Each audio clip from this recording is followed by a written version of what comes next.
Boa noite, queridos companheiros do Meimei Coquitlam, todos que estão nos assistindo virtualmente, presencialmente.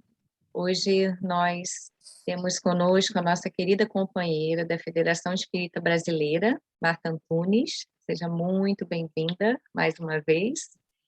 E a Marta hoje estará conversando conosco sobre o tema O Compromisso Moral dos Espíritos.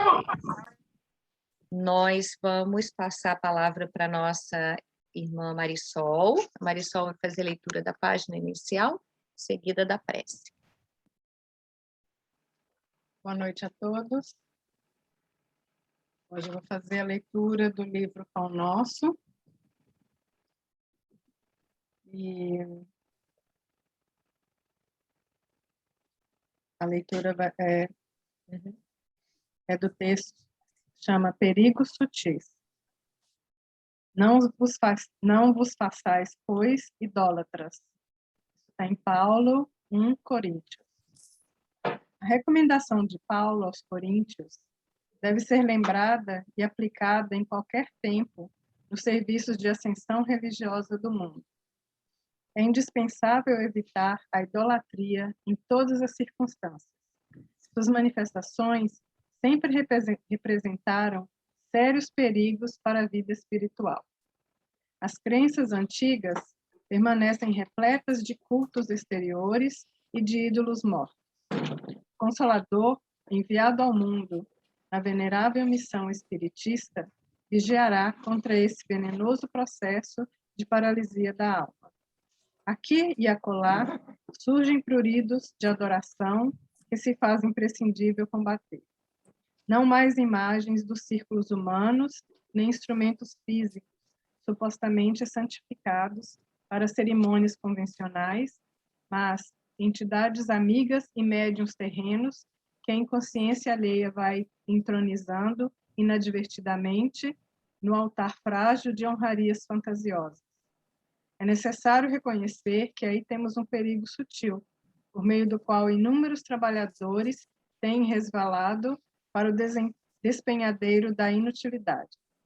As homenagens inoportunas costumam perverter os médiuns dedicados e inexperientes, além de criarem certa atmosfera de incompreensão que impede a exteriorização espontânea dos verdadeiros amigos do bem no plano espiritual. Ninguém se esqueça da condição de aperfeiçoamento relativo dos mensageiros desencarnados que se comunicam e do quadro de necessidades imediatas da vida dos medianeiros humanos. Combatamos os ídolos falsos que ameaçam o espiritismo cristão. Utilize cada discípulo os amplos recursos da lei de cooperação, atire-se ao esforço próprio, com sincero devotamento à tarefa, e lembremos-nos todos de que no apostolado do Mestre Divino, o amor e a fidelidade a Deus constituíram o tema central. Vamos assim, fechando os nossos olhos, respirando fundo, elevando os nossos pensamentos, as nossas vibrações, nos conectando aos nossos mentores, aos mentores dessa casa, que possamos todos nesse momento sermos envolvidos pela luz e pelo amor do nosso Mestre Jesus. Que possamos nos sentir fortalecidos neste momento, que possamos ter olhos de ver e ouvidos de ouvir, para que possamos compreender no íntimo do nosso ser todas as palavras que ouvirmos aqui esta noite, e que tenhamos a força e a coragem de praticá-las no nosso dia a dia. E assim, aproveitando esse momento de harmonia, vamos dando início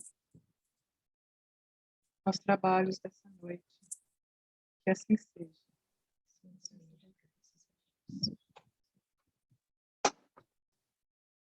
A palavra é sua, Marta. Muito obrigada.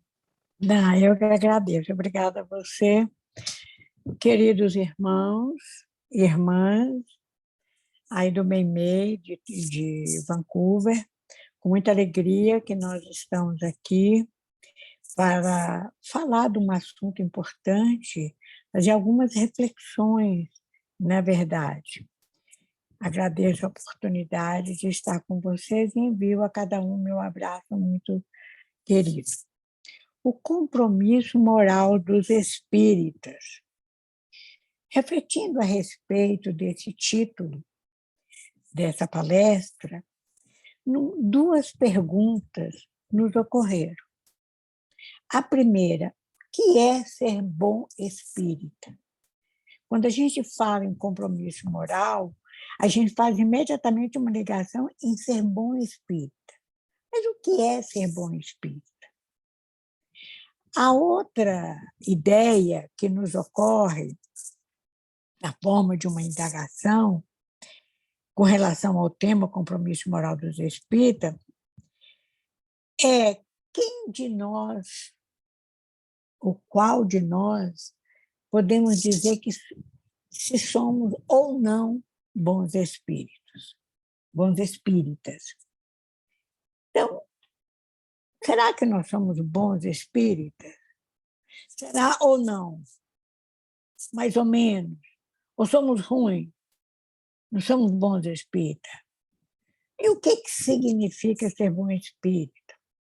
Quando eu vi esse tema, nós analisamos esse tema, eu fiz uma pesquisa, me ocorreu uma pesquisa do Evangelho segundo o Espiritismo. E lá, de fato, no capítulo 17, um capítulo intitulado Sede Perfeitos, nós encontramos ali uma orientações muito seguras, não só de Kardec, como instruções dos espíritos. Então, nesse capítulo 17, nós vamos nos deter basicamente em 2 pontos. O homem de bem, umas colocações, umas interpretações, são ideias de Kardec a respeito do homem de bem, e logo em seguida ao homem de bem, Kardec nos fala dos bons espíritas. Não é bons espíritos, não, bons espíritas. Todos nós sabemos. Mas, respondendo à primeira indagação, o que é ser bom espírita? É ser homem de bem. De uma maneira assim, bem ampla, ser bom espírita é ser homem de bem. E o que é homem de bem? Então, a gente vê que para que a pessoa seja um bom espírito, ele precisa ser um homem de bem. Né? É a primeira condição. Primeira condição. Porque não é suficiente nos tempos atuais, sobretudo no espiritismo, que não tem teologia e não tem hierarquia sacerdotal, que não tem culto externo, que não tem simbolismo, em que a fé é raciocinada, não basta dizer eu sou espírita, porque, vou usar uma palavra entre aspas, que é muito comum nas igrejas cristãs, porque eu me converti ao espiritismo, eu me tornei espírita. Não é suficiente. Aliás, não sou eu que estou dizendo, eu estou reproduzindo aqui palavras do próprio Cristo, que a gente pode ver no Evangelho de Lucas, de Mateus, quando ele fala para Pedro, numa das conversas com os apóstolos, ele se dirige, que Pedro reforça que ele é o seguidor, que ele é fiel, e de fato foi mesmo, apesar de ter negado 3 vezes, mas ele foi um dos maiores apóstolos. Então, Jesus lembra isso a ele e aos demais, que não basta estarmos convertidos, não é suficiente. Eu sou espírita, eu sou católico, eu sou protestante, eu sou judeu, eu sou muçulmano. Isso não é suficiente. É importante, aí que vem o ensinamento que Jesus transmite a Pedro e aos demais, e que é um ensinamento atemporal que chega até nós nos dias de hoje. Não basta estar convertido a respeito de uma ideia, é importante que se transforme moralmente. Eu posso, intelectualmente, pelo meu conhecimento que eu tenho, fativo de qualquer livro, saber, mas estarei eu que a condição para ser um espírita é ser homem de bem.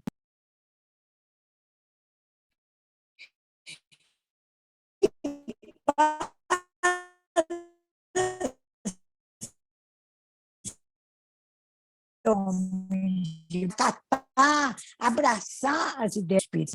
Nós temos que... É uma transformação não só moral, mas é uma vivência de princípios. Isso não é fácil, isso talvez seja o maior desafio da nossa existência ou das próximas existências. Porque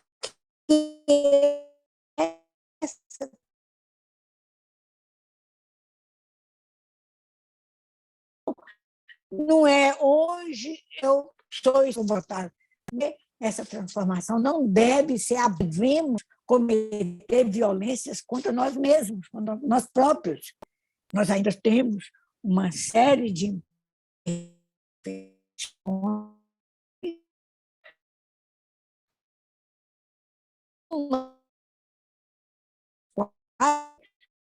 não demanda tempo, demanda hoje. Outras a gente já administra melhor, já conseguimos melhorar. Então, essa transformação que Jesus fala, você se converteu, agora você vai transformar moralmente.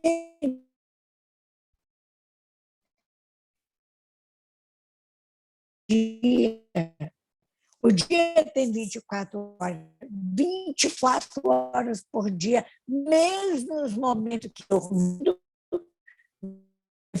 o físico, e vão nesse processo de transformação moral. Então, e sobre desafios existenciais, no momento das provações, das lutas, é que nós vamos demonstrar que nós realmente estamos transformados. Porque falar de boca, eu sou cristão, eu sou isso, eu sou aquilo, isso é muito fácil. Isso é muito fácil. O desafio é nos transformar como Jesus alertou a Pedro. Então, quando a gente lê lá no capítulo 17, né, do Evangelho segundo o Espiritismo, no Sede Perfeito, as características do homem de bem. Não vai dar tempo para eu falar todo, porque vale a pena reler tudo aquilo ali. Mas eu vou fazer um pequeno resumo, só para, digamos assim, ilustrar esse assunto. O homem de bem, que é a primeira condição para sermos bons espíritas, e por isso, e sendo bons espíritos, nós assumimos compromissos morais.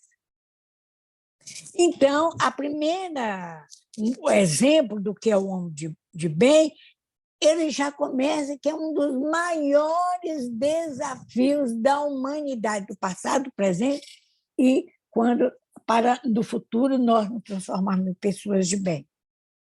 Cumprir a lei de justiça, de amor e de caridade.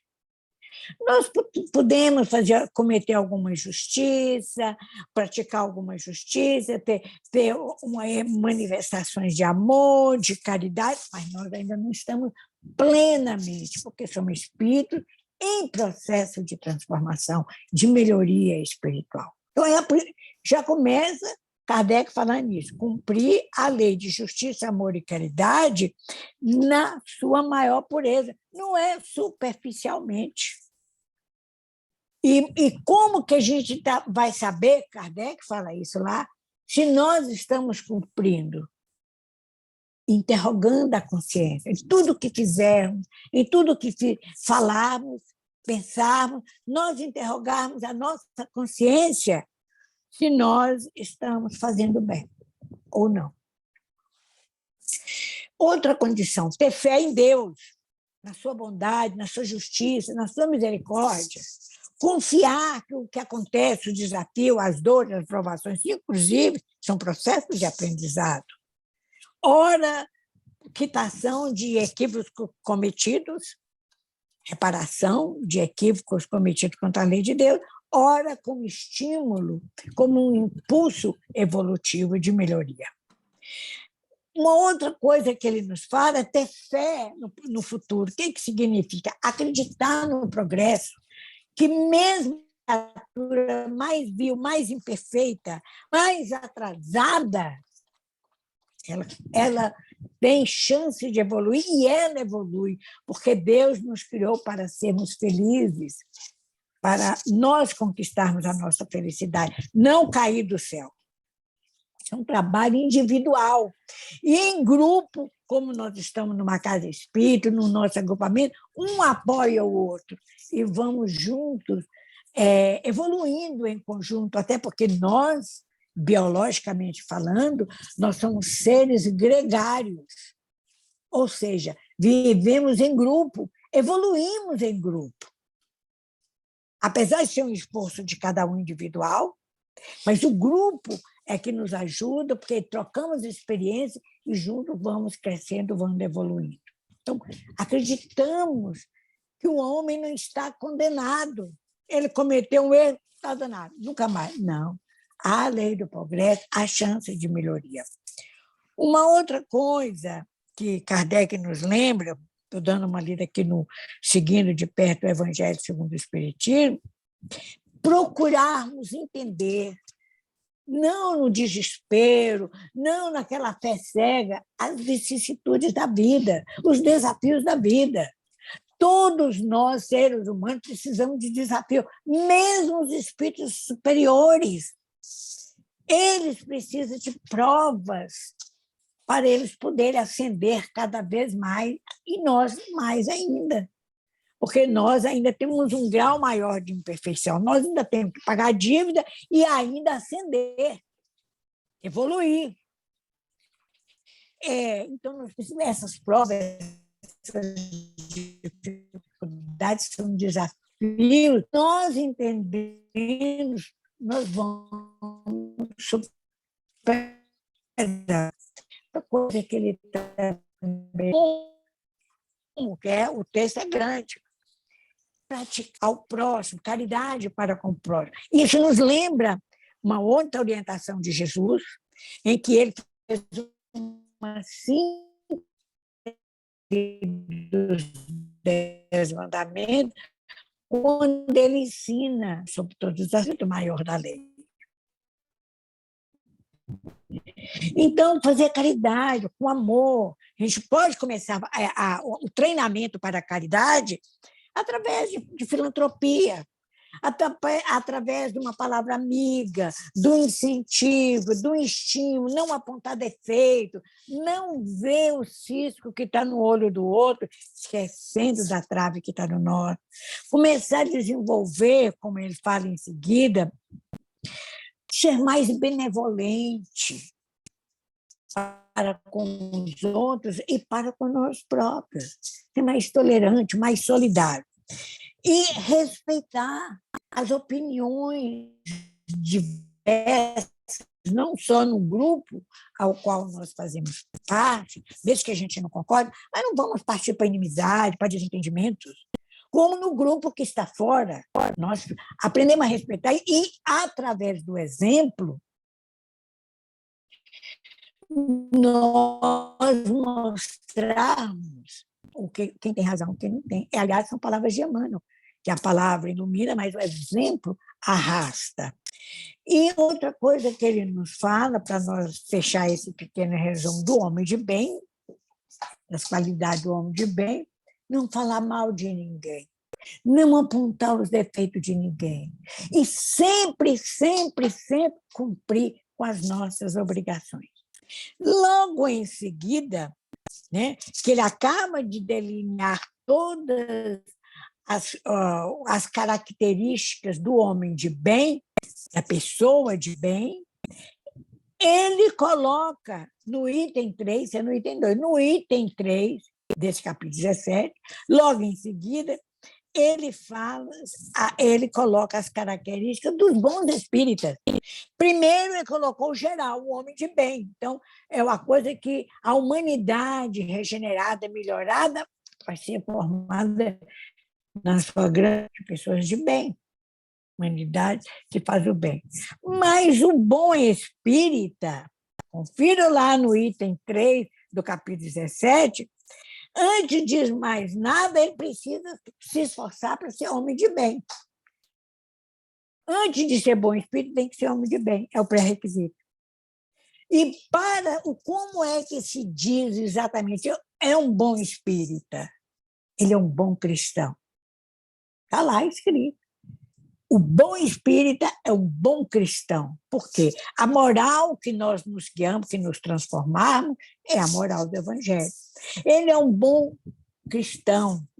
Ele assume o compromisso moral e cumpre os seus deveres, seja os menores deveres, que ele assumiu. André Luiz fala que quando nós assumimos uma tarefa, o Espírito André Luiz nos fala que quando nós assumimos uma tarefa numa casa espírita, uma tarefa qualquer, por menor, por mais insignificante que ela seja, e se nós afastamos dela, ou a abandonamos, ou não a cumprimos, como fala aqui Kardec, dos bons espíritos, com o dever moral, se não for por um motivo, às vezes a pessoa está doente, às vezes a pessoa está passando por uma situação que realmente justifica o afastamento. Mas André Luiz fala, se não houver um motivo plausível, às vezes até as provas a pessoa pode suportar, significa, a leitura que se faz no plano espiritual é que houve uma deserção. Assumimos o compromisso de vir fazer uma palestra hoje para o Centro Espírita Meimei de Vancouver. Digamos que eu não fizesse, não falasse, e na hora, se deve chegar na hora, eu não aparecesse, ou então, na última hora, eu falasse que eu não podia.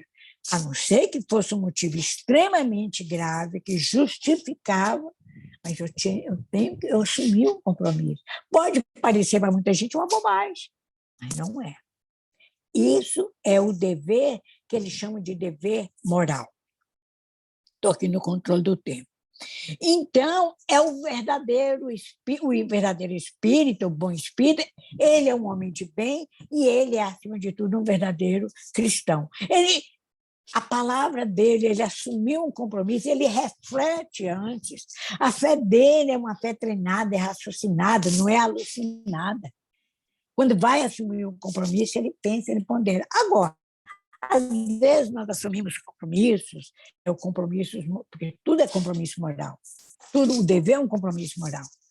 Aquilo que nós assumimos é compromisso moral. Nós podemos falhar, mas nós estamos falhando moralmente. Mas há momentos na vida que nós não podemos cumprir integralmente. Então, a gente prepara, a gente avisa, de preferência que coloca um substituto naquilo que nós assumimos, porque nós fazemos um trabalho voluntariado, não é um trabalho pago. Se fosse nós contratados, funcionários, nós não iríamos abandonar o trabalho. Mas nós é um trabalho voluntário, justamente esse trabalho voluntário é o óbolo da viúva, no ensino evangélico, é o trabalho do amor, da dedicação. Eu não precisaria fazer, mas eu faço porque estou na causa do bem. Então, quando Kardec nos fala que o verdadeiro espírita é cristão, o bom espírita é o verdadeiro cristão, porque assume compromissos morais e cumpre, nos reporta ao item 7, que tem uma instrução do espírito Lázaro, que foi transmitida em Paris em 1863. Não vai dar para nós falarmos da mensagem inteira, mas a primeira frase da mensagem de Lázaro sobre o dever, aquela obrigação, ninguém nos encostou na parede, nos obrigou a assumir aquele compromisso. Nós aceitamos, porque foi voluntário.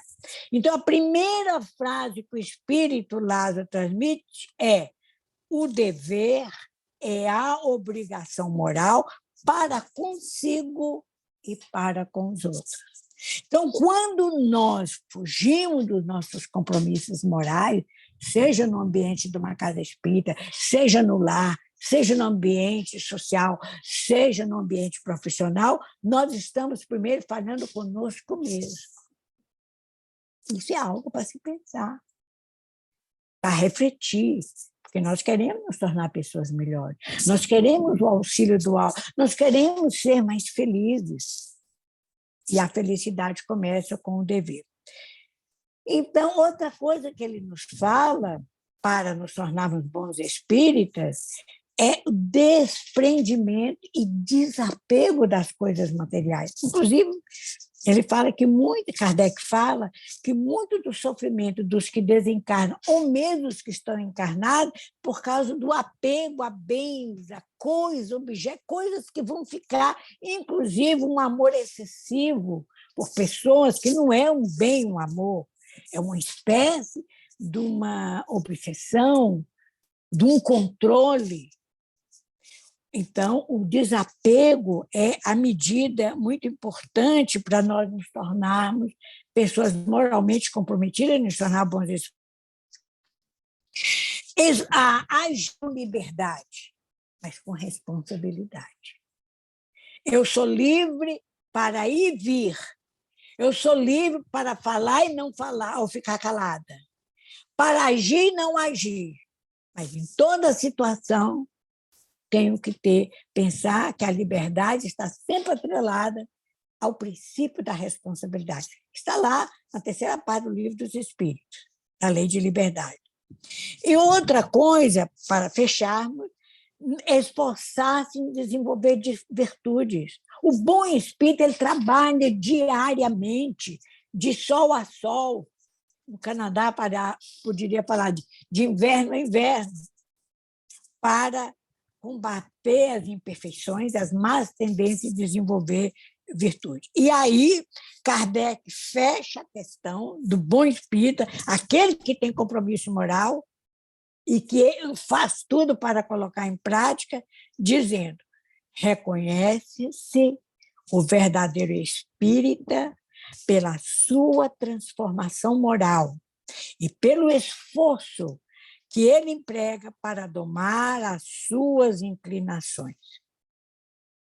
Está lá no Evangelho segundo o Espiritismo, no capítulo 17, item 4. Então, é para isso, meus amigos, é o que nós tínhamos para falar dentro do tempo disponível. Não basta nós dizermos sou espírita, nós temos que nos transformar. Nós temos que assumir os compromissos morais. Nós não podemos ser apontados nem pelos nossos colegas, nossos irmãos, nem pelos bons espíritos, como alguém que desertou de uma tarefa. Ao contrário, quando nós estamos diante de situações que nós somos obrigados a pedir uma licença, um afastamento, os bons espíritos nos auxiliam para que possamos realizar isso. Depois nós retornamos. Era o que nós gostaríamos de dizer para vocês, rogando a Jesus que nos abençoe sempre e que os espíritos possam, os bons espíritos, possam contar conosco, assim como os nossos dirigentes encarnados, os trabalhadores da nossa casa espírita, possam contar conosco sempre. Querida Marta, você pode encerrar com uma oração, por favor? Posso sim, e agradeço muito a oportunidade. Amado Mestre Jesus, queridos benfeitores espirituais, em teu nome, Jesus, em nome de Deus, nosso Pai Celestial, nós chegamos ao final do nosso estudo. a nossa reflexão a respeito do compromisso moral dos espíritos. Nós agradecemos por essa oportunidade, Senhor. E agradecemos também, Senhor, nos dar essas possibilidades de nos transformarmos em pessoas melhores através dos teus ensinos, através das tuas orientações. Envolva, Senhor, cada um dos participantes desse núcleo desse grupo que nós nos reunimos agora, unindo corações e mente, nas tuas vibrações de paz, de saúde, de amor. Auxilia-nos, Senhor, a superar os obstáculos que surgem no nosso caminho, os desafios. Nós queremos ser pessoas de bem, nós queremos ser bons espíritos. Estenda-nos as tuas mãos misericordiosas, orienta-nos, inspira-nos, faça com que o nosso caráter seja mais amadurecido pela luz do teu amor e das tuas verdades. Em teu nome, Mestre amado, mais uma vez, nós agradecemos e pedindo ao Pai Celestial, o Criador Supremo, que continue a nos abençoar a todos, hoje e sempre.